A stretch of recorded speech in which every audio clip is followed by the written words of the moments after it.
കോതമംഗലം ഊന്നുകൽ ശാന്ത കൊലപാതകത്തിൽ പ്രതിക്കായുള്ള അന്വേഷണം പോലീസ് ഊർജിതമാക്കി. സംഘങ്ങളായി തിരിഞ്ഞാണ് ഇപ്പോൾ അന്വേഷണം നടക്കുന്നത്. മൃതദേഹം കണ്ടെത്തിയ വീട്ടിലും പരിസരത്തും നടത്തിയ പരിശോധനയിൽ നിർണായകമായ ഒന്നും കണ്ടെത്താൻ കഴിഞ്ഞിട്ടില്ലെന്ന് പോലീസ് പറയുന്നു.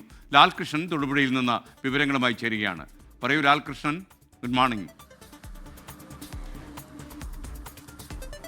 ഗുഡ് മോർണിംഗ് എസ്കേൻ. ഈ കേസുമായി ബന്ധപ്പെട്ടുകൊണ്ട് പോലീസിൻ്റെ പ്രധാന ലക്ഷ്യം എന്ന് പറയുന്നത് പ്രതിയെ പിടികൂടുക എന്നുള്ളത് തന്നെയാണ്. പക്ഷേ സംഭവം നടന്ന ശേഷം, അതായത് 22-ാം തീയതി മൃതദേഹം കണ്ടെത്തിയതിന് തൊട്ടു പിന്നാലെ കോതമംഗലത്തെത്തി കാറ് ഒരു വർക്ക്ഷോപ്പിൽ ഏൽപ്പിച്ച ശേഷം സ്ഥലം വിട്ട ഈ രാജേഷ് ഫോൺ അവിടെ വെച്ച് തന്നെ സ്വിച്ച് ഓഫ് ചെയ്യുകയാണ് ഉണ്ടായത്. അതുകൊണ്ട് തന്നെ രാജേഷ് എങ്ങോട്ടാണ് പോയത്, ഇപ്പോൾ എവിടെയാണ് എന്നീ കാര്യങ്ങളിൽ പോലീസിനൊരു വ്യക്തത ഇതുവരെ വന്നിട്ടില്ല എന്നാണ് നമുക്ക് മനസ്സിലാകുന്നത്.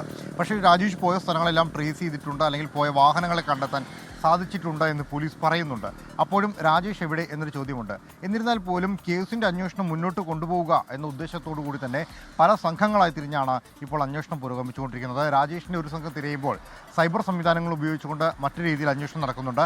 കൊലപാതകം നടത്തിയ സ്ഥലം ഏതാണ്, അവിടെ ഏതാണെന്ന് കണ്ടെത്താൻ കഴിയുമോ, മറ്റ് ആയുധങ്ങൾ ഉപയോഗിച്ചിട്ടുണ്ടോ എന്നീ കാര്യങ്ങൾ പരിശോധിക്കാൻ വേണ്ടിയിട്ട് മറ്റൊരു വിഭാഗം, അങ്ങനെ പല സംഘങ്ങളായി തിരിഞ്ഞ് ഈ അന്വേഷണം നിലവിൽ പുരോഗമിച്ചുകൊണ്ടിരിക്കുന്നുണ്ട്. അതോടൊപ്പമാണ് ആയുധങ്ങൾ കണ്ടെത്താനുള്ള ശ്രമം നടക്കുന്നത്. നിലവിൽ കണ്ടെത്തിയിരിക്കുന്ന സ്വർണ്ണാഭരണങ്ങളും അതോടൊപ്പം തന്നെ പണയം വെച്ച് മേടിച്ച മാലയും അടക്കമുള്ള കാര്യങ്ങൾ സീസ് ചെയ്തിട്ടുണ്ട്. ഒരു കാറും കസ്റ്റഡിയിലെടുത്തിട്ടുണ്ട്. ഇത് രാജേഷ് ഉപയോഗിച്ച കാറാണ്. ഈ കാറിൽ തന്നെയാണ് ശാന്തയെ കോതമംഗലത്ത് നിന്ന് നേരിമംഗലത്തേക്കും തിരിച്ചുമെല്ലാം യാത്ര ചെയ്തത് എന്ന CCTV ദൃശ്യങ്ങളിൽ ബോധ്യമായിട്ടുണ്ട് എന്ന് പോലീസ് പറയുന്നുണ്ട്.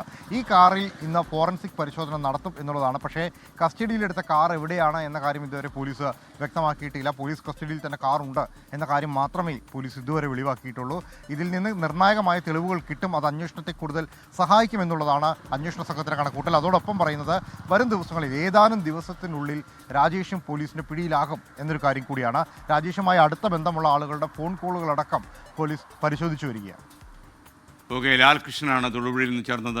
ലോകത്തെവിടെയായാലും ഏത് സമയത്തും 24 വാർത്തകളും ഓഗ്മെന്റഡ് റിയാലിറ്റി പാക്കേജുകളും എക്സ്പ്ലെയിനറുകളും വിശദമായി കാണാൻ ഞങ്ങളുടെ യൂട്യൂബ് ചാനൽ നിങ്ങൾക്ക് സബ്സ്ക്രൈബ് ചെയ്യാം.